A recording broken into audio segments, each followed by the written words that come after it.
Malaysia dibuat malu, kalah dari tim universitas kini gemetar. Lihat timnas Indonesia lapis kedua. Sebuah aib nasional yang tak terperikan, sebuah luka yang menggores begitu dalam hingga ke sumsum tulang para pecinta bola di negeri jiran.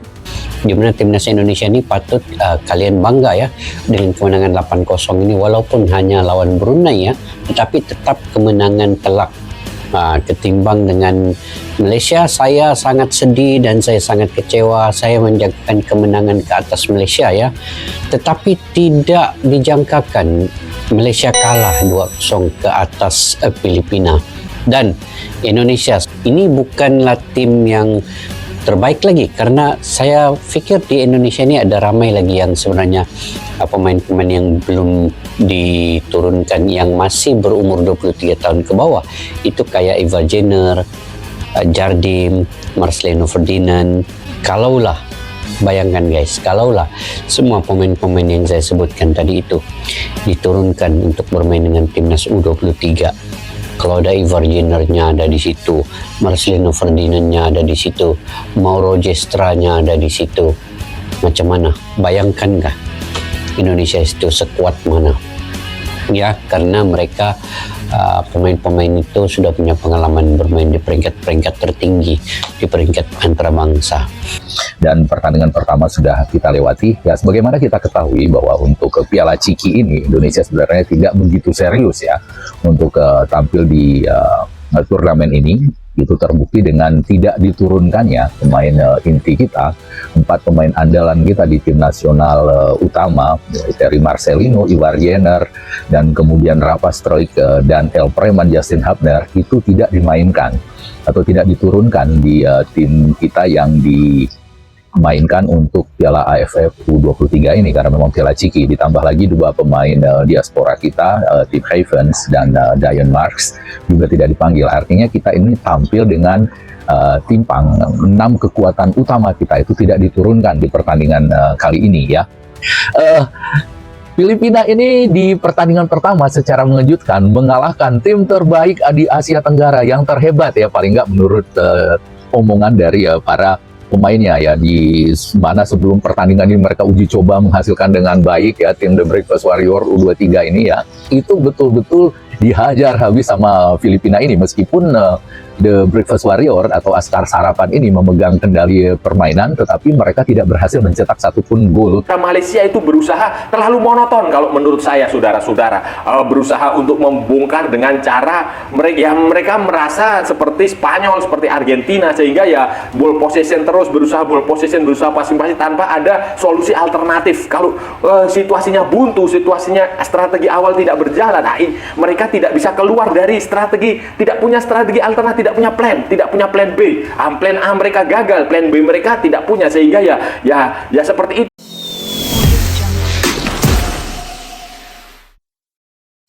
Ketika peluit panjang dibunyikan, papan skor menunjukkan angka yang seolah menertawakan sejarah besar mereka. Filipina 2, Malaysia U23 0. Ya, Anda tidak salah dengar. Tim yang katanya bergelar Harimau Malaya itu kini terkapar tak berdaya, bukan oleh raksasa Asia, bukan oleh tim kuat dari Timur Tengah, melainkan oleh sekumpulan mahasiswa dari Filipina. Kekalahan ini bukan sekadar kehilangan 3 poin, ini adalah vonis memalukan atas kesombongan yang selama ini mereka pelihara.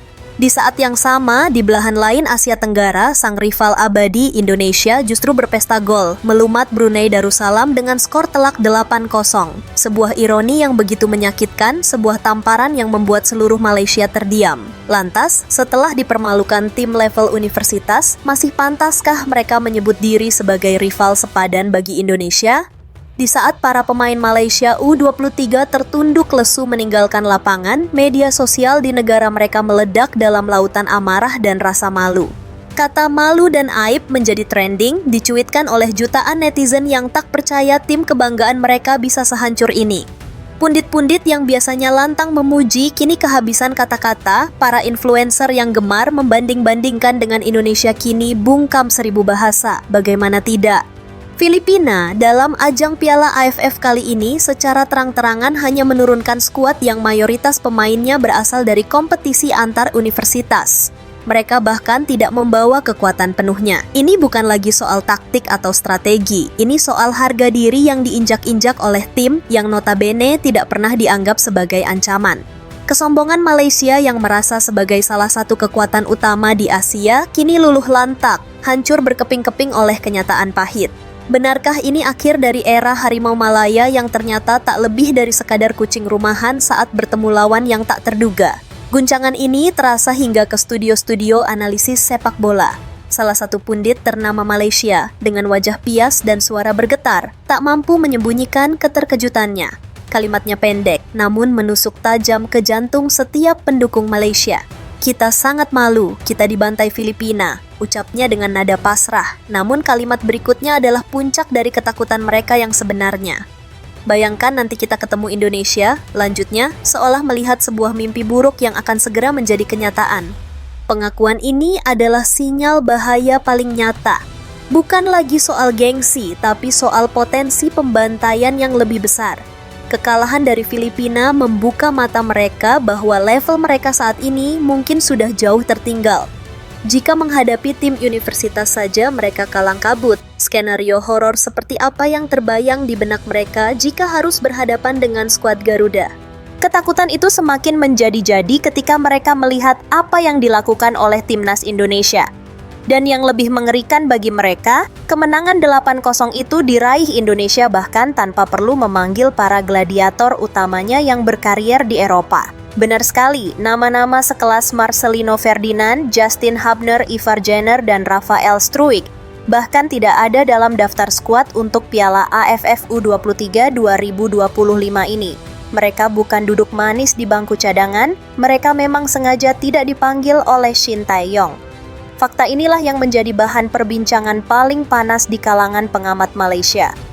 Indonesia tidak menurunkan skuad terbaiknya. Bayangkan kalau mereka menurunkan skuad terbaiknya, mau jadi apa Malaysia ini jika bertemu Indonesia, keluh seorang influencer dengan putus asa. Menurunkan skuad lapis kedua saja sudah bantai-bantai, apalagi turun dengan kekuatan penuh, timpal yang lain. Logika sederhana ini kini menjadi hantu yang menghantui tidur para supporter Malaysia. Seberapa besar skor yang akan tercipta jika tim utama Indonesia yang turun gunung? Para legenda sepak bola Malaysia yang selama ini dihormati pun ikut angkat bicara. Mereka yang pernah membawa nama Malaysia disegani di kancah Asia mengaku tak habis pikir dengan performa juniornya di tim U23. Rasa malu yang mereka utarakan bukan lagi sekadar kritik, melainkan sebuah ratapan atas warisan yang sedang dirusak. Mereka membandingkan semangat juang dan level permainan tim saat ini dengan era keemasan mereka, dan perbedaannya bagai langit dan bumi. Pengakuan dari para legenda ini seolah menjadi paku terakhir di peti mati kebanggaan mereka. Ini bukan lagi soal kalah menang, tapi soal identitas permainan dan mentalitas yang telah hilang. Kebanggaan yang dulu mereka pupuk dengan prestasi kini seolah menguap begitu saja. Ketika para pahlawan masa lalu sudah angkat tangan, harapan apa lagi yang tersisa untuk generasi sepak bola Malaysia saat ini?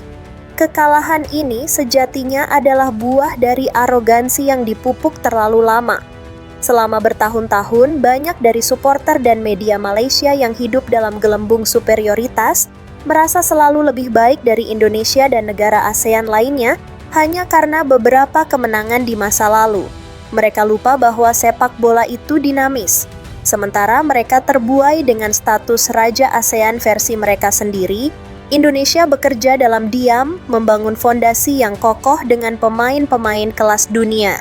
Kini, saat kenyataan menghantam, gelembung itu pecah. Mereka dipaksa menelan pil pahit bahwa rival yang sering mereka remehkan kini telah melesat jauh meninggalkan mereka. Pertanyaannya sekarang, apakah mereka akan belajar dari rasa malu ini atau kembali menyalahkan rumput lapangan dan wasit seperti biasanya? Secara psikologis, kekalahan tim U23 mereka dari tim Universitas Filipina dan kemenangan besar tim lapis kedua Indonesia memberikan pukulan ganda yang telak bagi mentalitas Malaysia. Ini menciptakan sebuah jurang inferioritas yang dalam. Setiap kali mereka akan menghadapi Indonesia di masa depan, bayang-bayang kekalahan memalukan dari Filipina akan selalu menghantui. Mereka akan masuk ke lapangan bukan dengan kepercayaan diri, melainkan dengan rasa was-was. Sementara itu, timnas Indonesia akan bermain dengan dada yang lebih tegap, mengetahui bahwa bahkan tim pelapis mereka pun sudah cukup untuk membuat rivalnya gemetar ketakutan. Perang urat syaraf bahkan sudah dimenangkan oleh Indonesia jauh sebelum pertandingan dimulai. Bisakah sebuah tim bangkit dari keterpurukan ketika mental mereka sudah hancur bahkan sebelum menginjak rumput stadion? Pada akhirnya, narasi besar telah berubah. Hari ini, publik Asia Tenggara tidak lagi membicarakan persaingan ketat antara Indonesia dan Malaysia. Mereka justru membicarakan betapa jauhnya jarak kualitas antara kedua negara. Di saat Malaysia meratapi aib terbesar dalam sejarah sepak bola modern mereka, Indonesia justru sedang menatap masa depan yang cerah dengan generasi emasnya. Kekalahan 0-2 dari tim mahasiswa adalah cermin retak bagi Malaysia. Sementara kemenangan 8-0 bagi Indonesia adalah jendela menuju potensi tak terbatas. Langit di Kuala Lumpur terasa mendung oleh rasa malu, sementara di Jakarta, langit cerah benderang oleh optimisme. Jadi, wahai supporter Malaysia, setelah semua drama memalukan ini, masihkah ada secuil keberanian untuk sesumbar jika kelak harus bertemu skuad Garuda yang sesungguhnya? Waktu yang akan menjawabnya.